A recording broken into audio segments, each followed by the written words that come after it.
Okay, so sa session na ito ay discuss natin kung ano yung tinatawag na polynomials. So sa ating definition, ang polynomial ay example ng algebraic expression na kung saan ay yung exponent ng ating mga variables ay hindi dapat negative. Examples sa mga yun ay nasa baba, yun ang 2x, meron ding x plus 2, 3x over 5, 4y over 3. However, meron tayong tatlong kondisyon na dapat mong tandaan para mas mapabilis mong ma-identify if yung given na expression ay hindi polynomial. First condition, ang exponent ng inyong variable ay hindi dapat whole number. First, 2x raised to the negative 2. Bakit hindi siya polynomial? Kasi yung exponent niya ay negative. 4b raised to the power of 1/2. Again, hindi ito isang polynomial kasi yung exponent ng ating variable na b ay fraction at hindi siya whole number.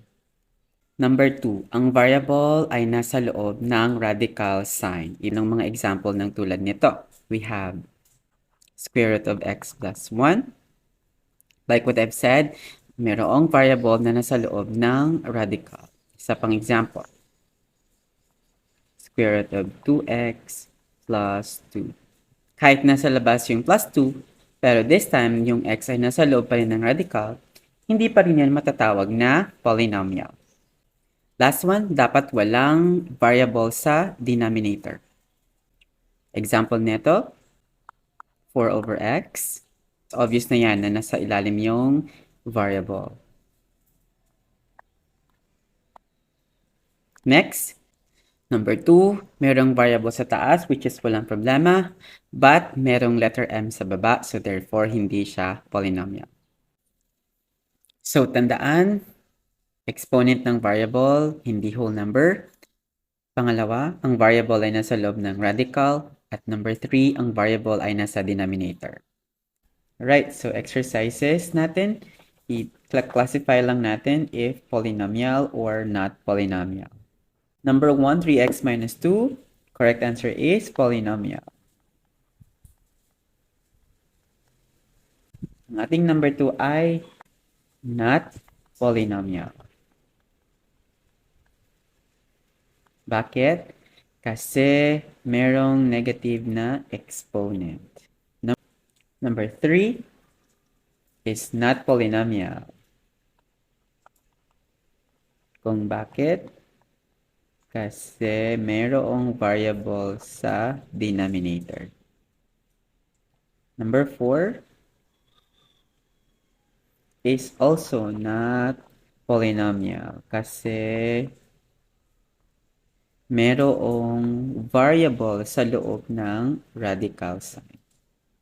Number 6 is polynomial. Number 7 is not polynomial kasi merong fraction na exponent.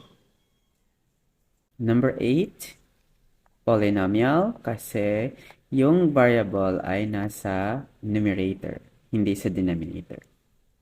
Number 9 is polynomial pa din.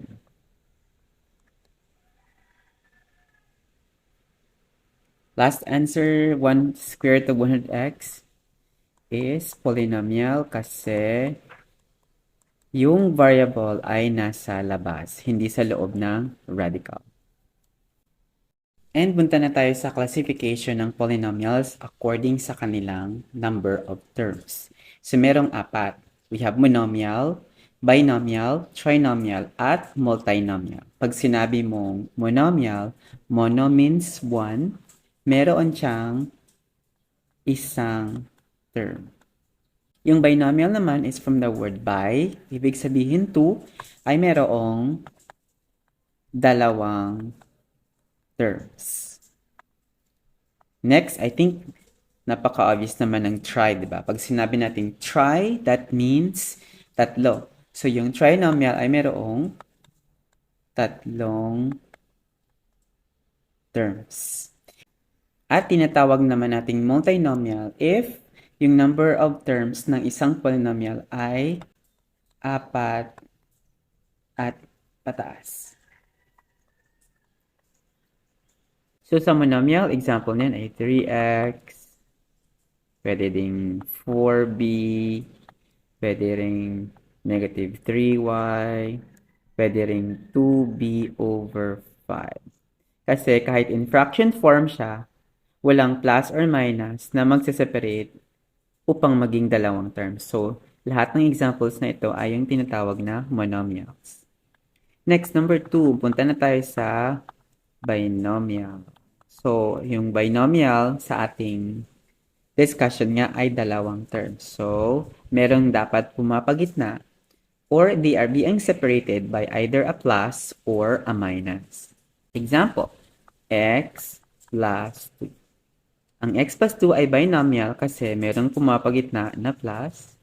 So, yung unang term ay yung x. At yung pangalawang term naman ay yung number 2. So, 1, 2. Dalawang terms ay binomial. Another, 2x minus 1. First term, second term, isa, dalawa. So, yan ang tinatawag na binomial. Pangatlong classification ay trinomial. So, sinabi na yung trinomial ay may tatlong terms. So example. Yes, ito ay isang trinomial at ang pumapagitna sa tatlong terms ay yung dalawang plus. So, ito yung first term, yung second term, at yung third term. Okay, isa pang example, 2b squared minus c plus 4. So, this is a trinomial kasi merong tatlong terms. Isa, dalawa, tatlo.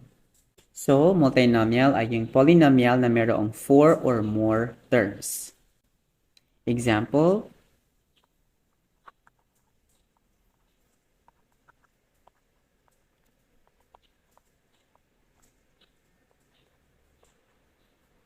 alright, this is a multinomial kasi merong 4 na terms. Okay, so let's count kung meron ngang 4 or more na terms. First, second, third, fourth term. So, that is correct. So, classify natin if yung mga given ay monomial, binomial, trinomial, or multinomial. Number 1. Alright, isang term, napaka-obvious. This is a monomial. Number 2, walang plus or minus. So, nag-iisang grupo lang mang siya. So, ang tinatawag dito ay monomial. Number 3, merong minus. So, siniseparate niya yung C at 3B. So, meron tayong dalawang terms. Isa, dalawa. Therefore, this is a binomial. Number 4, merong dalawang plus. Number 4, meron tayong dalawang plus. So, ibig sabihin, siniseparate niya yung mga terms sa tatlo. And therefore, this is called a trinomial. Last one, don't be confused ha, hindi yan minus, negative yan. Kasi pag minus, meron talagang dalawang terms kasi merong minuend aka subtrahend. So, this is a negative sign. So, nag-iisa lamang yung number 5 natin. And this is a monomial. Alright, that's all that we have for today, guys. I hope na meron kayong na-learn today. And kung bago ka pa lamang sa aking channel, please subscribe para na ma-feel ko naman na na-appreciate ninyo yung mga ginagawa ko para sa inyo. Thank you and God bless.